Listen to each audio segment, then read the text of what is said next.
কিছুক্ষণ আগে অ্যানা শহরের একটি ব্যাংকের মধ্যে প্রবেশ করে, যার নাম ছিল ফেডারেল ব্যাংক। অ্যানা ব্যাংকে ঢুকতে ঢুকতে খুব ভালো করে পর্যবেক্ষণ করছিল যে আশেপাশে কতজন গার্ড, কতজন কর্মী আর কয়টা সিসি ক্যামেরা লাগানো আছে। এসব দেখে স্পষ্ট বোঝা যাচ্ছিল যে তার এখানে আসার পেছনে কোনো উদ্দেশ্য রয়েছে, আর সেই উদ্দেশ্য হলো এই ব্যাংক থেকে কিছু চুরি করতে চায়। তবে সে এখান থেকে কোনো টাকা পয়সা চুরি করে না, সে চুরি করবে দ্বিতীয় বিশ্বযুদ্ধের সময় হিটলার বাহিনীর থেকে জব্দ করা কিছু সোনার বার। এই সোনার বারগুলো অন্য সব সোনার থেকে সম্পূর্ণ আলাদা, কিন্তু তারা যখন সোনাগুলো চুরি করছিল তখন সেগুলোকে প্রথমে গলিয়ে ফেলে, তারপর সেগুলো লোহার রডের মতো আকার দেয়। ইতিমধ্যে এই খবর FBI সহ সমস্ত আইনশৃঙ্খলা রক্ষাকারী বাহিনী জেনে গেছে। তারপরও তারা সোনাগুলো নিয়ে পালিয়ে যেতে সক্ষম হয়। অ্যানা তো ব্যাংকের ভিতরে ঢুকেছে, এদিকে বাইরে জোসেফ আর আসিফ নামের দুজন গার্ডকে দাঁড়িয়ে থাকতে দেখা যায়। অন্যদিকে একজন পুলিশ অফিসারকে তার হাতে দুটি ভারী ব্যাগ নিয়ে ব্যাংকের মধ্যে ঢুকতে দেখা যায়। এই অফিসারের নাম হলো পল। ব্যাগটা রাখার পরই সেখানে দেখা যায় ব্যাংকের বাইরে থাকা সেই গার্ড দুজন কিছু মালামাল নিয়ে ব্যাংকের ভিতরে প্রবেশ করেছে। আসলে তারা ক্লিনার হিসেবেই ব্যাংকের ভেতরে যাচ্ছিল, তবে তারা কোনো কাজ করার জন্য এখানে আসেনি। তারা দুজন একটি রুমে গিয়ে দুজন ব্যাংক কর্মচারীকে ইলেকট্রিক শক দিয়ে অজ্ঞান করে ফেলে, আর সাথে সাথেই ব্যাংকের ফায়ার অ্যালার্ম বেজে ওঠে। অ্যালার্ম বাজতেই ব্যাংকে থাকা সবাই ভয় পেতে শুরু করে, কিন্তু এদিকে সেই গার্ড দুজন দ্রুত ফায়ার অ্যালার্ম আর সিসি ক্যামেরার তার কেটে দেয়। যদিও অ্যালার্ম বন্ধ হয়ে গিয়েছিল, কিন্তু তবু সেখানে থাকা অনেকেই ভীষণ ভয় পেয়ে যায় এবং খুব দ্রুতই ব্যাংক থেকে দৌড়ে বেরিয়ে যেতে চায়। তবে সবাই বের হওয়ার আগে সেখানে মেইন গেটে থাকা গার্ডরা দরজা বন্ধ করে দেয়, আর সাথে সাথে ভেতরে থাকা তার সঙ্গীরা সবাই নিজেদের অস্ত্র বের করে আসল রূপে চলে আসে। অ্যানাকেও দেখা যায় সে নিজের ব্যাগ থেকে গান বের করে কর্মচারীর দিকে তাক করে আছে। ব্যাংকে থাকা সবাইকে তারা জিম্মি বানিয়ে নেয় এবং ভয় দেখিয়ে একটা জায়গায় সিরিয়াল অনুযায়ী বসিয়ে দেয়। এখানে সিন কাট হয়ে যায়। পরবর্তী সিনে স্যাম নামের একজন NYPD এজেন্টকে দেখা যায়। তার ডিপার্টমেন্টের সদস্যদের মধ্যে স্যাম সবথেকে বুদ্ধিমান এবং সে দারুণ করে কথা বলতে পারে। এখন সে একটা হাসপাতালে এসেছে একজন মানসিক রোগীকে শান্ত করার জন্য। দেখা যায় রোগীটি একজন ডাক্তারের গলায় ছুরি ধরে আছে।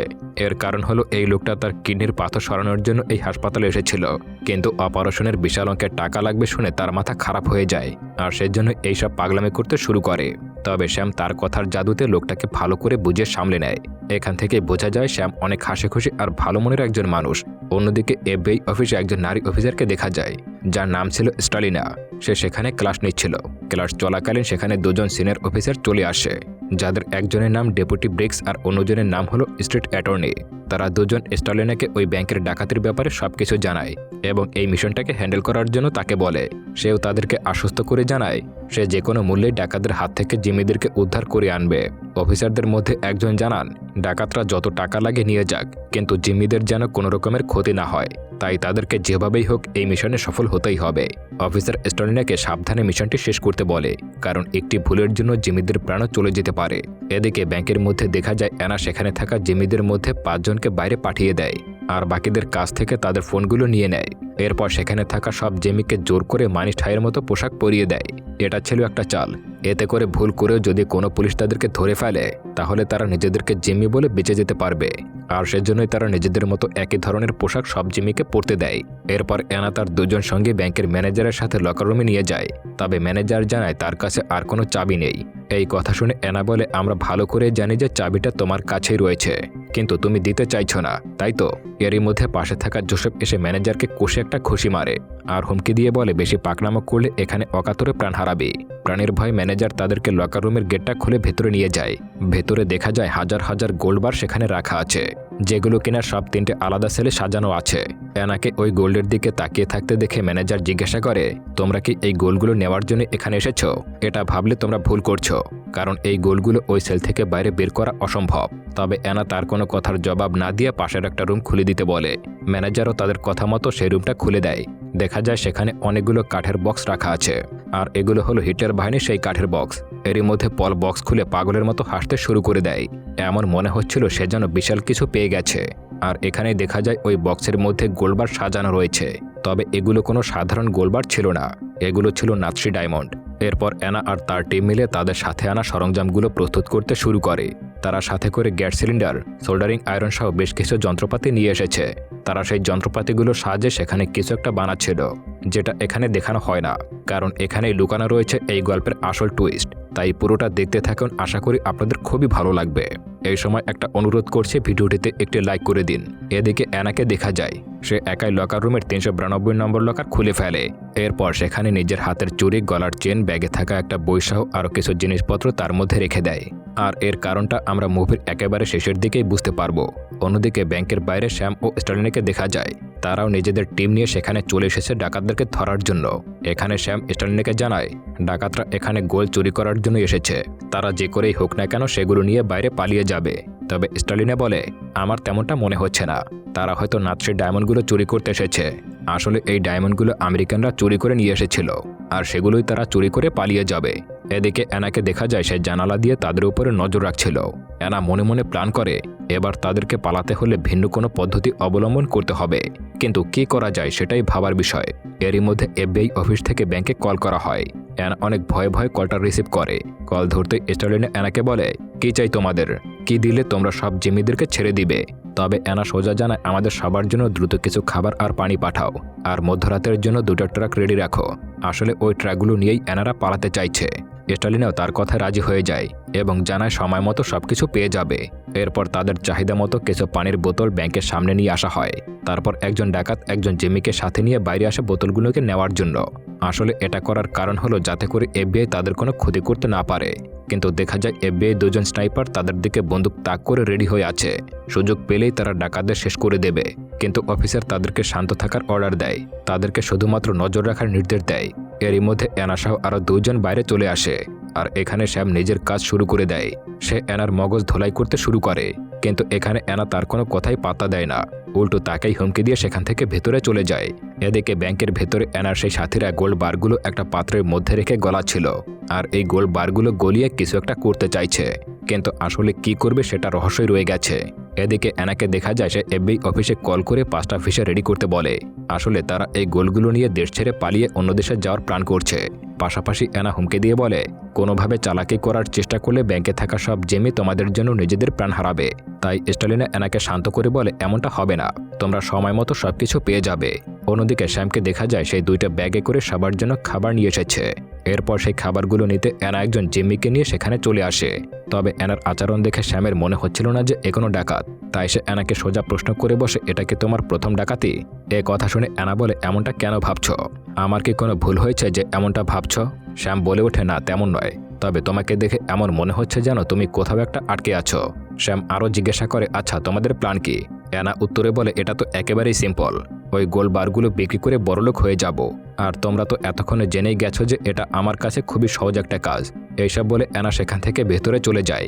অন্যদিকে ব্যাংকের ভেতরে আসিফকে দেখা যায় সে দেয়ালের মধ্যে ছিদ্র করছে। হয়তো দেয়াল ভেঙে ওই ছিদ্র দিয়ে ভেতরের গোলবারগুলো বাইরে ফেলবে, নয়তো নিজেরাই এখান থেকে পালিয়ে যাবে। এদিকে দেখা যাচ্ছে সেই গোলবারগুলোকে চিকন পাইপের আকার দেওয়া হচ্ছে, তবে এর কারণটা এখনও অস্পষ্ট। এরই মধ্যে বাইরে অ্যানার কথা মতো 2টো ট্রাক সেখানে পাঠিয়ে দেওয়া হয়। এরপর অ্যানা কল করে স্টালিনাকে আরও কিছু শর্ত দেয়, যার মধ্যে একটা হলো স্টালিনাকে ভেতরে আসতে হবে, কিন্তু সে তো কিছুতেই ভেতরে যাবে না। এরই মধ্যে দেখা যায় কেউ একজন জোসেফের বুকে গুলি করে দিয়েছে। গুলির আওয়াজ শুনে স্টালিনা ও অ্যানা দুজনেই ভীষণ ভয় পেয়ে যায়। এদিকে জোসেফ মাটিতে পড়ে গেলে পেছনে বন্দুক হাতে পলকে দেখা যায়। আসলে জোসেফ কিছু গোলবার নিজের কাছে লুকিয়ে রেখেছিল, তাই এটা পলের কাছে একদমই ভালো লাগেনি। এদিকে স্টালিনাকে দেখা যায় সে এবার ভেতরে যাওয়ার সিদ্ধান্ত নেয়। যদিও সে ভালো করেই জানতো এতে তার বিপদ হতে পারে, তবুও সে ভেতরে থাকা জিম্মিদেরকে বাঁচানোর জন্য ভেতরে যাওয়ার জন্য রাজি হয়ে যায়। অন্যদিকে অ্যানা এসেই পলকে জিজ্ঞাসা করে সেখানে জোসেফকে মেরেছে। পল জানায় সে চুরি করার জন্য চেষ্টা করছিল, তাই আমি ওকে মেরে দিয়েছি। তবে অ্যানা রেগে বলে, আমি তোমাদের লিডার, তাই এখন থেকে কিছু করার আগে অবশ্যই আমাকে জানাবে। তবে পল কোনো জবাব না দিয়ে একটা অদ্ভুত হাসি দিয়ে সেখান থেকে চলে যায়। এদিকে স্টালিনাকে ভেতরে পাঠানোর আগে তার শার্টে একটা গোপন ক্যামেরা সেট করে দেওয়া হয়। এরপর স্টালিনা ব্যাংকে প্রবেশ করতেই বাকি অফিসাররা অফিসে বসেই সবকিছু দেখতে পাচ্ছিল। স্টালিনা এসেই অ্যানাকে বলে, তোমার উচিত এইসব নিরীহ মানুষদেরকে ছেড়ে দেওয়া। যেটা শুনে অ্যানা বলে, তাদেরকে ছেড়ে দিলে এই গোল বারগুলো ট্রাকে কে উঠাবে? এর মানে এখনও পরিষ্কার নয় যে তারা ওই গোল বারগুলো কোথা দিয়ে বের করবে, তবে একটু পরেই সেটাও জানা যাবে। এদিকে শ্যাম দেখতে পায় অ্যানা জোর করে স্টালিনের শার্টে লাগানো ক্যামেরাটা নষ্ট করে দেয়। এইসব দেখে শ্যাম তো ভীষণ রেগে যায়। এতগুলো জিম্মির সাথে সাথে এবার স্টালিনও ডাকাতের হাতে জিম্মি হয়ে গেছে। শ্যাম কিছুই বুঝে উঠতে পারছিল না যে কিভাবে এখন তারা ব্যাংকের ভেতরে খবর পাবে। এদিকে স্টালিন অ্যানাকে জানায় সে তাদেরকে সাহায্য করতে চায়। এই কথা শুনে অ্যানা বলে, সত্যি যদি তুমি আমাদেরকে সাহায্য করতে চাও তাহলে আমি যা যা বলছি সেটাই করতে থাকো। আর এখানে অ্যানা নিজের মাস্ক খুলে স্টালিনের কানে কানে একটা প্ল্যান বলে। অন্যদিকে বাইরে শ্যামরা একটা মেয়েকে খুঁজে বের করছে যার বয়ফ্রেন্ড এই ব্যাংকের ডাকাতির সঙ্গে জড়িত আছে। এখানে জানা যায় মেয়েটার নাম হলো কালী। এখানে শ্যাম কালীকে তার বয়ফ্রেন্ড ব্যাপারে জিজ্ঞাসা করে, সে কি করে, তাকে চেনে কিনা, তার নাম কি, এইসব আর কি। মেয়েটা জানায় তার নাম বলে জাংকিং। সে তার সাথে বেশ কিছুদিন ধরে ডেট করছে। শ্যাম জিজ্ঞাসা করে কেন আর ডেট করছে না।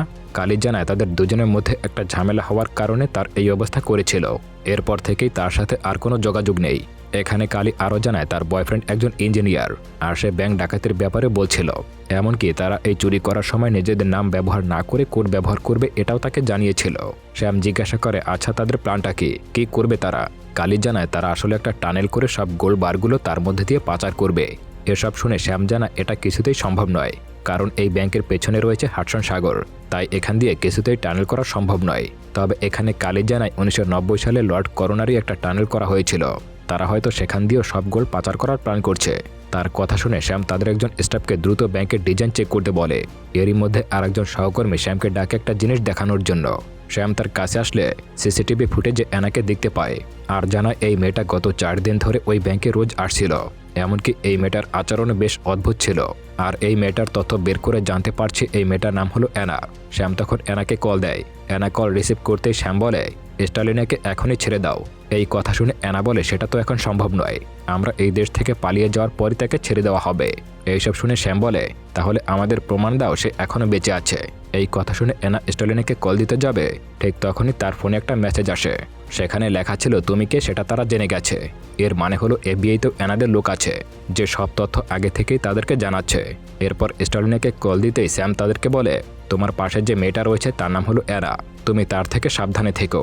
স্টালিনা জানায় তেমন কোনো সমস্যা নেই, সে এখন পর্যন্ত আমার সঙ্গে ভালোই আচরণ করছে। তবে কথা শেষ হওয়ার আগেই অ্যানা ফোনটা কেড়ে নিয়ে কলটা কেটে দেয়। অন্যদিকে আরেকজন লোককে দেখা যায় একটা পার্টিতে প্রবেশ করছে। লোকটার নাম হলো রামি। সে ওই বিল্ডিংয়ের একটা বন্ধ রুমে চলে আসে যেখানে একটা ছেলেকে হাত পা বাঁধা অবস্থায় পড়ে থাকতে দেখতে পাওয়া যায়। কে এই ছেলে আর কেনই বা তাকে এখানে বেঁধে রাখা হয়েছে সেটা আমরা একটু পরেই জানতে পারবো। তবে এর সঙ্গে অ্যানার খুব ভালো একটা সম্পর্ক রয়েছে। এদিকে অ্যানাকে দেখা যায় সে চালাকি করে স্টালিনাকে একটা গোল্ড লকার রুমে আটকে ফেলে। অন্যদিকে পলকে দেখা যায় সে যখন কাজ করছিল হঠাৎ তার ফোনে একটা মেসেজ চলে আসে। দুজন সোয়াট টিমের লোক তাদের ব্যাংকে ঢোকার চেষ্টা করছে। এরই মধ্যে দেখা যায় সত্যি দুজন টিমের লোক লুকিয়ে ব্যাংকে ঢোকার চেষ্টা করছে। তবে আচমকা সেখানে পল চলে আসে আর তাদের উপরে হামলা করে দেয়। তাদের সাথে পলের ভয়াবহ একটা ফাইট শুরু হয়ে যায়। তবে পল ভীষণ শক্তিশালী হওয়ার কারণে সে একাই দুজনকে মেরে আহত করে ফেলে এবং তাদেরকে ভেতরে নিয়ে আসে আর শ্যামকে তাদেরকে ভিডিও কলে দেখায়। শ্যাম এইসব দেখে অ্যানাকে বোঝানোর চেষ্টা করে যে সে তাদেরকে পাঠায়নি। অ্যানা বলে আমি সেটা জানি যে তুমি এটা করোনি, কিন্তু এখন যেহেতু এসেই পড়েছে তাই এদেরকেও ছেড়ে দেওয়া হবে না। এরই মধ্যে শ্যামকে ভিডিও কলে রেখেই পল দুজনকে গুলি করে সেখানেই মেরে ফেলে। এসব দেখে শ্যাম তো শকড হয়ে যায়, কারণ সে ভাবতেই পারেনি এরা এমন কিছু করতে পারে। তাই সে অ্যানাকে জিজ্ঞাসা করে তোমরা কি চাও, একদিকে ট্রাক দিতে বলছো আর অন্যদিকে টানেল, এসব কি করতে চাইছো। অ্যানা বলে সিম্পল ব্যাপার, এই জিম্মিদের দিয়ে কোলগুলো ট্রাকে উঠাবো আর ট্রাক নিয়ে পালিয়ে যাব। কিন্তু শ্যামের সন্দেহ হয়। সে অ্যানাকে বলে আচ্ছা তুমি তো জার্মানিতে থাকো, তাহলে তুমি কি করতে এখানে এসেছো। এর মানে এতক্ষণে শ্যামের টিম অ্যানার ব্যাপারে সবকিছু বের করে ফেলেছে। অ্যানা সোজা বলে দেয় এখানে গোল্ড চুরি করতে এসেছি। তবে শ্যাম জানায় আমি সব বিশ্বাস করি না, হয়তো তোমার অন্য কোনো প্ল্যান রয়েছে। এইসব শুনে অ্যানা কোনো উত্তর না দিয়ে কলটা কেটে দেয়। এখানে অ্যানার অতীতের কিছু সিন দেখানো হয়। সেখানে রাতের বেলা অ্যানা যখন ঘুমিয়েছিল তখন বেশ কিছু লোক তাদের বাড়িতে এসে হামলা করে এবং তার ভাইকে বন্দি করে নেয়। আর তার ভাইয়ের নাম হলো ডেভিড। আর সেখানেই পল আর ডাল্টনকে দেখা যায়। আর এখানেই জানা যায় এই ডাল্টনই হলো এই গ্যাংয়ের প্রধান। সে এসে অ্যানাকে হুমকি দিয়ে বলে যদি তাদের কথা মতো কাজ না করে তাহলে তার ভাইকে মেরে ফেলবে। এর মানে নিজের ভাইকে বাঁচানোর জন্য অ্যানা বাধ্য হয়ে এই ব্যাংক ডাকাতি করতে এসেছে। আর এখানে বোঝা যায় শ্যাম অ্যানার ব্যাপারটা আগে থেকেই বুঝতে পারছিল। এদিকে তারা তিনজন মিলে ব্যাংকের ডিজাইন বের করে আর সেটা ভালো করে দেখলেই তারা বুঝতে পারে ব্যাংক থেকে বের হওয়ার জন্য একটা টানেল রয়েছে, যেটা কিনা 1940 সালে বানানো হয়েছিল। আর এবার যদি ওই ডাকাতরা দেয়াল ছিদ্র করে ওই টানেল না পায় তাহলে পুরো ব্যাংকটা পানিতে ডুবে যাবে। এমনকি ব্যাংকে থাকা সব মানুষও পানিতে ডুবেই মারা যাবে। আরও সহজ ভাষায় বললে, যখন এই ব্যাংকটা বানানো হয়েছিল তখন ব্যাংক থেকে বের হওয়ার জন্য পেছনে একটা টানেল বানানো হয়েছিল। এটা বানানো হয়েছিল যাতে কোনো বিপদ আসলে তারা সেখান থেকে পালিয়ে যেতে পারে। তবে অনেকদিন পার হয়ে যাওয়ার ফলে পরবর্তীতে সেই টানেলের সামনে একটা নতুন দেয়াল তৈরি করা হয়েছিল, আর পাশেই রয়েছে সাগর। তাই ডাকাতরা যদি দেয়াল ছিদ্র করে ওই টানেল খুঁজে পায় তাহলে তো ভাগ্য ভালো, নয়তো পানিতে ডুবে তারা সবাই মারা যাবে। আর এখন প্রশ্ন হলো, ডাকাতরা কি আদৌ সেই টানেল খুঁজে পাবে আর তারা কি সেখান থেকে পালাতে পারবে? সেটা আমরা সামনেই জানতে পারবো। এদিকে আসিফকে দেখা যায় সে সৌভাগ্যবশত সেই টানেল খুঁজে পেয়েছে, আর এরই মধ্যে সেখানে পলও চলে আসে। এরপর আসিফ সেখান থেকে বের হতে গেলেই পল এসে তার বুকে ছুরি বসিয়ে দেয় এবং তাকে সেখানেই খতম করে ফেলে। এসব দেখে পাশে থাকা নিনা পলকে বলে, কেন ওকে এভাবে মেরে দিলে? পল বলে, ওর কাজ ওই পর্যন্তই ছিল, আমাদের আর কোনো দরকার নেই ওর, তাই ওকে মেরে ফেলা হয়েছে। এরই মধ্যে সেখানে অ্যানিও চলে আসে, আর এভাবে তার লাশ পড়ে থাকতে দেখে পলের সঙ্গে রাগারাগি করে, কিন্তু পলও তাকে ভালো করে মনে করে দেয় যে সে কেন এখানে এসেছে। আর এখানে অ্যানাও তাকে কিছু বলে না। এরপর অ্যানা শেষবারের মতো স্টালিনের সঙ্গে দেখা করতে আসে, আর এবার স্টালিনা অ্যানাকে জিজ্ঞাসা করে, আমাকে সবটা ক্লিয়ার করে বলো তো, তোমরা আসলে কি করতে চাইছো, আর তোমরা ওই গোলগুলোর সঙ্গে কি করেছো, আর কিভাবেই বা ওই গোলগুলো নিয়ে এখান থেকে পালিয়ে যাবে? অ্যানা তাকে কিছু সূত্র দেয়, কিন্তু পরিষ্কার করে কিছুই জানায় না। অ্যানা বলে, আমরা এমন করে চুরি করে পালাবো যেটা তোমরা ধারণাই করতে পারোনি। তোমাদের সামনে দিয়েই ওই গোলগুলো নিয়ে এমনভাবে পালাবো যে তোমাদের ব্রেন পর্যন্ত চিন্তাভাবনা করা বন্ধ করে দেবে। তোমরা কখনোই ভাবতে পারোনি যে এমন কিছু একটা ধামাকা করব আমরা। এইসব শুনে স্টালিনা বলে ওঠে, তোমরা কি কোনোভাবে গোলগুলোর আকার পরিবর্তন করেছো নাকি? অ্যানা বলে, বলতে পারো তেমনটাই কিছু আমরা করেছি, তবে আমি তোমাকে পরিষ্কার করে কিছুই বলছি না। এরই মধ্যে সেখানে পল এসে হাজির হয়, আর সেজন্য অ্যানা আর কোনো কথা না বলে সেখান থেকে চলে যায়। অ্যানা যাওয়ার পর সেখানে নিনা আসে এবং স্টালিনাকে একটা ফোন দেয়। এটা দেখে স্টালিনা জিজ্ঞাসা করে, এটা দিয়ে কি করব আমি? নিনা বলে, এখন কিছুই করবে না, তবে যদি অ্যানার কিছু হয়ে যায় বা তাকে খুঁজে না পাওয়া যায় তবে এই ফোনটা ওপেন করবে। আর এটা বলে সে ওখান থেকে দ্রুত চলে যায়। এদিকে অ্যানাকে দেখা যায় সে সুযোগ পেয়ে পলকে গোলরুমে আটকে ফেলে। পল বারবার অ্যানাকে রিকোয়েস্ট করতে থাকে তাকে ছেড়ে দেওয়ার জন্য, কিন্তু অ্যানা খুব ভালো করে বুঝে গিয়েছিল যে পল সুযোগ পেলেই তাকে মেরে ফেলবে। এদিকে দেখা যায় সেই টানেলের চারপাশে বোমা ফিট করে রাখা হয়েছে। আসলে এখনও তারা কি করতে চাইছে সেটা এখনও রহস্য আছে। এরপর অ্যানাকে দেখা যায় সে ওখান থেকে বেরিয়ে যাওয়ার সময় তার হাতে থাকা ওয়াকিটুকি টিপ দিতেই সেই বোমাগুলো ব্লাস্ট হয়ে যায়। এতে করে অ্যানা অনেক দূরে গিয়ে ছিটকে পড়ে যায়। বাইরে থেকে আমরা এই ব্লাস্টের দৃশ্য দেখতে পাই, যার মানে হলো বাইরের অনেকটা অংশ ধসে পড়েছে। আর যেহেতু এই ব্যাংকের পেছনে নদী রয়েছে, তাই ভুলবশত ব্লাস্ট হলেও এখন আর কিছুই করার নেই। দেয়াল ভেঙে পানি ব্যাংকের ভেতরে ঢুকতে শুরু করে। অ্যানা সেখানে জ্ঞান হারিয়ে পড়ে আছে। স্টালিনা বারবার তাকে ডেকে জাগানোর চেষ্টা করছিল, কিন্তু অ্যানা কিছুতেই উঠছিল না। মুহূর্তের মধ্যে রুমটি পানিতে ভরতে শুরু করে। নিনাও সেখানে চলে আসে। পানি একেবারে তাদের কোমর পর্যন্ত ভরে গেছে। স্টালিনা তাকে এখান থেকে বের করার কথা বলে, কিন্তু নিনাদের হাতে তেমন একটা সময় ছিল না, তাই তার দিকে একটা চাবি ছুরি দিয়ে সেখান থেকে চলে যায়। এদিকে চাবিটা পানির মধ্যে পড়ে যায়, আর অনেক পানি থাকার কারণে সে চাবিটা খুঁজে পাচ্ছিল না। পাশাপাশি তার হাত বাঁধা থাকার কারণে সে কিছুতেই চাবিটা হাতে নাগাল পাচ্ছিল না। অন্যদিকে পলকেও দেখা যায়, সেও তার সেল ভাঙার চেষ্টা করছিল, কিন্তু হাত বাঁধা এবং পানির চাপে সে কিছুই পারছিল না। এরই মধ্যে শ্যামেরা তাদের টিম নিয়ে ব্যাংকে ঢুকে পড়ে। সে দ্রুত সেখানে থাকা সবাইকে উদ্ধার করে। শ্যাম কোথাও স্টালিনাকে না দেখতে পেয়ে দ্রুত রিজার্ভ রুমে চলে যায়, কিন্তু সেখানে গিয়ে সে শকড হয়ে যায়, কারণ পুরো রুমটাই পানিতে তলিয়ে গিয়েছিল। সে বুঝতেই পারছিল না যে কিভাবে তারা ভেতরে যাবে, কিন্তু তার মন বলছিল হয়তো স্টালিনা এখানেই আছে, তাই সে ভেতরে ঢোকার চেষ্টা করে। এদিকে পল আর স্টালিনা দুজনেই সেল থেকে বের হওয়ার জন্য আপ্রাণ চেষ্টা চালিয়ে যায়, কিন্তু প্রচণ্ড পানির কারণে সফল হতে পারছিল না। এরই মধ্যে স্টালিনা সামনে শ্যামকে আসতে দেখে তাকে কাছে আসতে বলে। শ্যাম দ্রুত তার কাছে আসে এবং বলে, কিভাবে তোমাকে এখান থেকে বের করব? স্টালিনা বলে, নিচে চাবিটা আছে।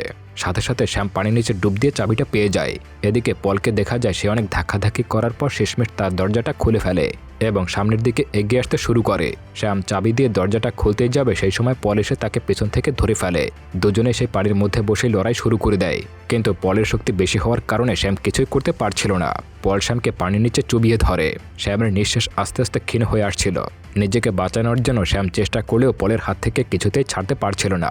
এদিকে এইসব দেখে স্টালিনা অনেক কষ্টে দরজা খুলে বাইরে বেরিয়ে আসে। শ্যাম নিজেকে বাঁচানোর জন্য আপ্রাণ চেষ্টা করলেও পলের সঙ্গে কিছুতেই পেরে উঠছিল না।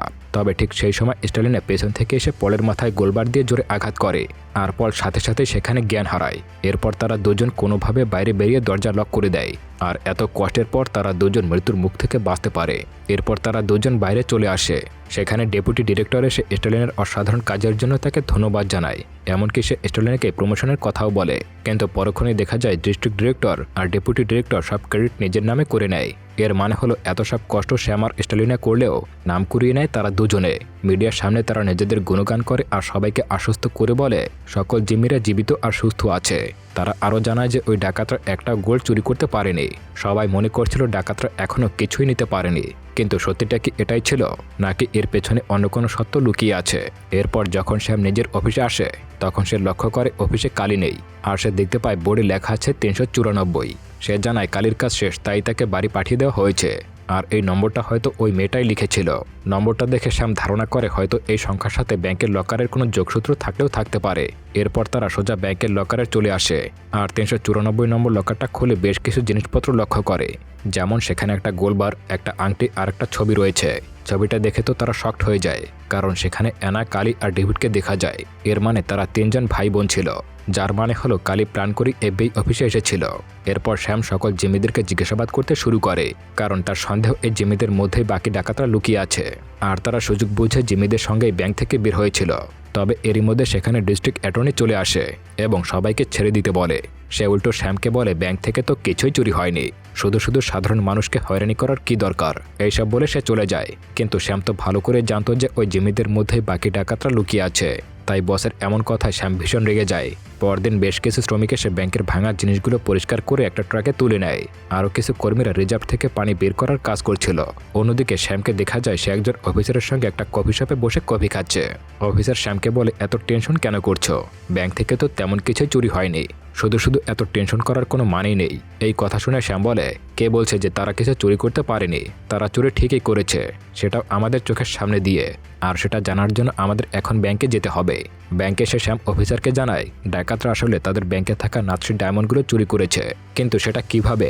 আসলে ডাকাতরা প্রথমে সেই নাৎসি ডায়মন্ডগুলোকে রোল পাইপের আকারে কনভার্ট করছিল, আর যখন সেখানে ব্লাস্ট করা হয় তখন ব্যাংকের সবকিছু তছনছ হয়ে যায়। এতে স্বাভাবিকভাবেই সেই রোল করা জিনিসগুলোর প্রতি তেমন কেউ নজর দেয় না। এরপর তারা আবারও ফিরে আসে এবং কর্মীদের ছদ্মবেশে এসে সব রোল করা পাইপগুলো নিজেদের সঙ্গে করে নিয়ে যায়। একেবারে নেক্সট লেভেল টাইপের প্ল্যান ছিল। তবে আর একটা প্রশ্ন এখনও থেকে যায়, অ্যানা কি বেঁচে আছে নাকি সে মারা গেছে? আসলে অ্যানা এখনও বেঁচে আছে। আসলে বোমা বিস্ফোরণের পর সে ওই রুমের উপরে গিয়ে লুকিয়ে পড়ে। পরদিন পরিচ্ছন্নতা কর্মী আসলে তাদের সঙ্গে মিশে বাইরে বেরিয়ে যায়। আর এটাই ছিল অ্যানার সিম্পল আর মাথা নষ্ট করা প্ল্যান। শ্যাম অফিসারকে বলে আমরা তো কখনোই ভাবতে পারিনি যে তারা আমাদেরকে ব্যবহার করে এইভাবে চুরি করে পালাবে, তাও আবার আমাদের চোখের সামনে দিয়ে। যদিও সবাই জানে যে চুরি হয়নি, কিন্তু তুমি আর আমি জানি যে সত্যি চুরি হয়েছে। এদিকে স্টার্লিনাকে দেখা যায় সে গাড়িতে করে একটা জায়গায় এসে নামে। সামনে থাকা একটা গাড়ি সে খুলতে যায়, তবে সেটা লক করা ছিল। ঠিক সেই মুহূর্তে তার ফোনে একটা কোড আসে, আর এটা হলো নিনার দেওয়া সেই ফোনটা। সে যখন কোডটা বসায় সাথে সাথে লকারটা খুলে যায় আর ভেতরে শত শত রোল করা পাইপ দেখা যায়। আর এগুলো সবই গোলবার থেকে এভাবে রোল করা হয়েছিল। এরই মধ্যে সেখানে কয়েকটা গাড়ি নিয়ে কিছু লোকজন চলে আসে। তাদের মধ্যে ডাল্টন রাসেলকেও দেখা যায়। সে এসেই তার লোকদেরকে ওই বক্সগুলো তাদের গাড়িতে উঠিয়ে নেওয়ার অর্ডার দেয়, আর লোকেরাও তার কথা মতো কাজ শুরু করে দেয়। ডাল্টন তাকে জানায় অ্যানা সত্যি খুব ভালো মেয়ে ছিল, তার মৃত্যুতে সত্যি আমার বেশ খারাপ লাগছে। এমনকি ডাল্টন অ্যানার জন্য মিথ্যা শোক প্রকাশ করে, কারণ সে তো এটা জানে না যে অ্যানা এখনও বেঁচে আছে। তবে এখানে স্টালিনা জানায় অ্যানার শেষ ইচ্ছে ছিল সে যে করেই হোক না কেন তার ভাইকে বাঁচাবে। তাই তুমি যদি তোমার লোকদেরকে কল করে ভাইকে ছেড়ে দিতে বলো। এটা শুনে সে ফোনে কাউকে একটা মেসেজ করে, কিছু একটা জানায়। এরপর সে স্টালিনাকে বিদায় দিয়ে সেখান থেকে ফিরে যেতে শুরু করে। তবে ঠিক সেই মুহূর্তে স্টালিনা তার দিকে গান পয়েন্ট করে, আর সঙ্গে সঙ্গে সেখানে পুলিশ ফোর্স চলে আসে এবং সবাইকে ধরে ফেলে। তবে এখানে রাসেল জানায় আমি আনার ভাইকে মেরে ফেলার অর্ডার দিয়েছি, তাকে আর কিছুক্ষণের মধ্যেই মেরে ফেলা হবে। অন্যদিকে দেখা যায় রাসেলের একজন লোক ডেভিডের মাথায় এসে গুলি করে এবং তাকে সেখানেই মেরে ফেলে। আর এদিকে দেখা যায় পুরো গ্যাংয়ের লোকদেরকে অ্যারেস্ট করে থানায় নিয়ে যাওয়া হচ্ছে। এরই মধ্যে সেখানে শ্যামও চলে আসে, আর এবার শ্যাম ভালো করে বুঝে যায় যে অ্যানার সাথে স্টালিনা জড়িত আছে। আর শেষমেশ স্টালিনাও শ্যামকে জানায় ব্যাংকে থাকা অবস্থাতেই অ্যানা তাকে পুরো প্ল্যানটা বলছিল। সে আমাকে বলছিল যেন আমি যে করেই হোক তার ভাইকে বাঁচিয়ে নেই এবং এই গ্যাংয়ের পুরো টিমকেই অ্যারেস্ট করে ফেলি, কিন্তু তার ভাইকেও তো তারা মেরে ফেলেছে। এই কথা শুনে শ্যাম বলে আমার তো ভয় হচ্ছে এটা ভেবে যে অ্যানা যখন জানতে পারবে যে তার ভাইকে মেরে ফেলা হয়েছে তখন কি জানি সে কি করে। যাই হোক, চলো আমরা দুজনে গিয়ে একসঙ্গে কফি খাই। এরপর তারা দুজনে গাড়িতে করে সেখান থেকে বেরিয়ে পড়ে। এরপর মুভির পোস্ট ক্রেডিট সিনে আবারও অ্যানাকে দেখা যায়, তবে তার লুক একেবারেই ভিন্ন। সে একটা ক্লাবের সামনে গিয়ে দাঁড়িয়ে আছে। এটা হলো সেই ক্লাবটা যেখানে তার ভাইকে আটকে রাখা হয়েছিল। অ্যানা ভেতরে ঢোকার সঙ্গে সঙ্গে সেখান থেকে গোলাগুলির আওয়াজ ভেসে আসে। এর মানে অ্যানা তার ভাইয়ের মৃত্যুর প্রতিশোধ নিয়ে নিয়েছে। আর এরই সঙ্গে সঙ্গে মুভিটা এখানেই শেষ হয়ে যায়। তো বন্ধুরা, আপনাদের এই ডাকাতির ভিডিওটা কেমন লাগলো অবশ্যই কমেন্ট করে জানাবেন। আর আপনাদের যদি কোনো মুভির রিকমেন্ডেশন থাকে তাও কমেন্ট করে জানাতে পারেন। আমি আমার মতো এক্সপ্লেন করার চেষ্টা করব। পরবর্তী ভিডিও দেখার আমন্ত্রণ জানিয়ে আজকের মতো এখানেই বিদায় নিচ্ছি। ততক্ষণ সবাই ভালো থাকুন, সুস্থ থাকুন।